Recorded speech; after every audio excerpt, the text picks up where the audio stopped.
नकारात्मक तंत्र मंत्र को वो लोग अपनाते हैं जो कि दूसरों की सफलता से ईर्ष्या करते हैं।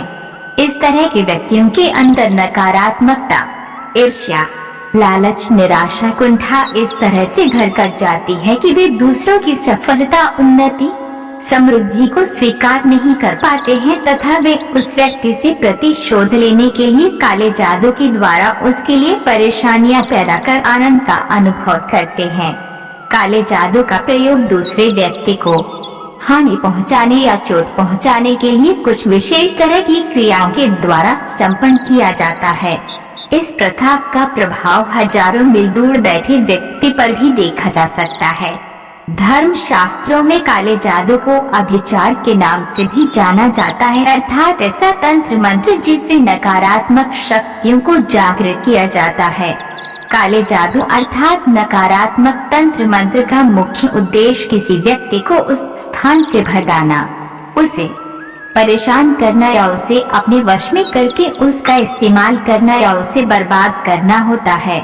काले जादू अर्थात नकारात्मक तंत्र मंत्र से ग्रसित व्यक्ति के कुछ साधारण लक्षण हैं, जैसे मानसिक क्रोध, श्वासों में भारीपन तथा तेज चलना, गले में खिंचाव, जांघ पर नीले रंग के निशान, बिना किसी चोट के घर में बिना किसी विशेष कारण के कलह या लड़ाई झगड़ा, घर के किसी सदस्य की अप्राकृतिक मृत्यु, व्यवसाय में अचानक हानि का होना आदि।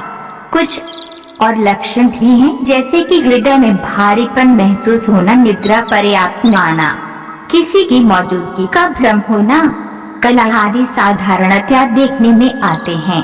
व्यक्ति अशांत सा रहता है तथा उसको किसी भी तरह से शांति नहीं मिलती। निराशा, कुंठा तथा उत्साह की कमी भी इसी का परिणाम है। यदि काले जादू का समय रहते उपाय न किया जाए तो यह अत्यंत विनाशकारी, भयानक तथा घातक हो सकता है, जिसके परिणाम स्वरूप जातक की जिंदगी तबाह तथा बर्बाद हो सकती है या फिर उसे कोई भयानक बीमारी अपने अधीन कर सकती है। काले जादू के ज्योतिषीय योग, कुंडली में ग्रहों के विशेष संयोग से व्यक्ति काले जादू के प्रभाव में आता है।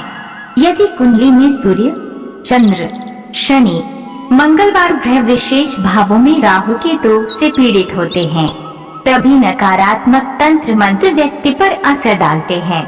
जिस व्यक्ति का लग्न व सूर्य कमजोर होते हैं, उन पर काला जादू अधिक प्रभाव डालता है।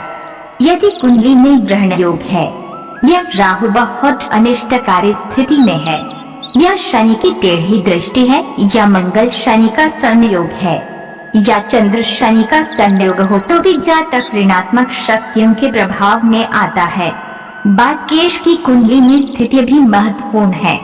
यदि इस समय छठे भाव व शचेश से संबंधित दशा चल रही हो व दशमेश लग्न, सप्तम द्वादश भाव में स्थित हो व मंगलवार का संबंध लग्न से हो, साथ ही केतु की स्थिति चतुर्थ, प्रथम व दशम भाव में हो, यदि बुधवार गुलिका से संबंधित हो तथा मंगलवार बाधक स्थान में हो व दोनों का दृष्टि संबंध बने तो भी व्यक्ति काले जादू के प्रभाव में आता है। ऐसे संयोग होने पर काले जादू के प्रभाव में आता है।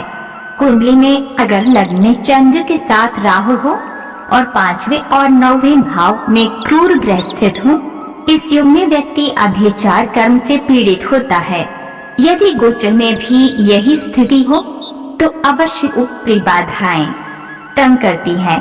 यदि कुंडली में शनि, राहु, केतु या मंगलवार में से कोई भी ग्रह सप्तम भाव में हो तो ऐसे लोग भी ऊपरी बाधा से परेशान रहते हैं। यदि कुंडली में शनि, मंगल, राहु की युति हो तो उसे भी प्रेत बाधा तंग करती है।